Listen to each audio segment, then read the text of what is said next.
Here we go! It was just 3 of us filming emperor penguins in Antarctica. And the team makeup was me filming the wildlife, then there was someone filming me, and then we also had a polar safety specialist with us. In my new series, Secrets of the Penguins, we take you around the world, across the range of penguins, to reveal their secrets. I think what is a surprise for many people is that penguins don't just live in Antarctica. They actually have a very big range, and there's lots of different species. We filmed them in South Africa, we filmed them in Argentina. One of the most surprising locations we filmed penguins was in the Galapagos Islands.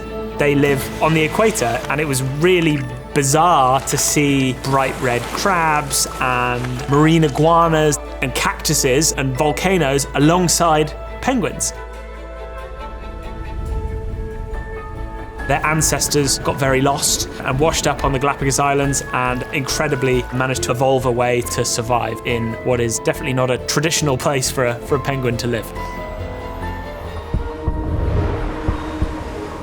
In Antarctica, these emperor penguins often were moving over very dangerous crevasse fields. When you look out at the ice, it looks like it's totally flat and solid and safe, but actually hidden under the snow are these huge ravines in the ice, these big cracks, these big crevasses, and they would go down hundreds of feet. And if you fall in one, you're toast. It is getting really cold. The biggest tech challenge in Antarctica is the wind combined with the temperature. You lose feeling in your fingers very quickly. This is getting dangerous for us now. Good luck, little penguins. We were camping next to a emperor penguin colony, and our goal really was to spend 2 months with the birds, watch the chicks grow up, and then kind of the climax to the shoot was going to be to follow them as the chicks jump in the ocean to take their very first swim. That was the plan. Now, emperor penguin chicks normally will make their way to the edge of the sea ice, usually jump 1 or 2 feet into the water. But the sea ice, started to break up, and it meant we couldn't actually get to the place that the chicks were getting into the water.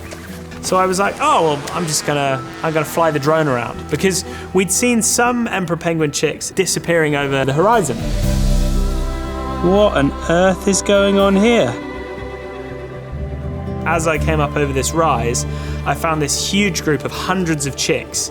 And instead of being at the sea ice edge, which is just a drop of 1 or 2 feet, this group of chicks had found themselves at the edge of the shelf. That cliff has got to be 40, 50 feet high. I couldn't believe it, and I thought, okay, well, these chicks, they're going to turn around and find another way. But they all just stayed there. And then I just so vividly remember one of the chicks just taking a step forward out of the group and just sending it off the cliff.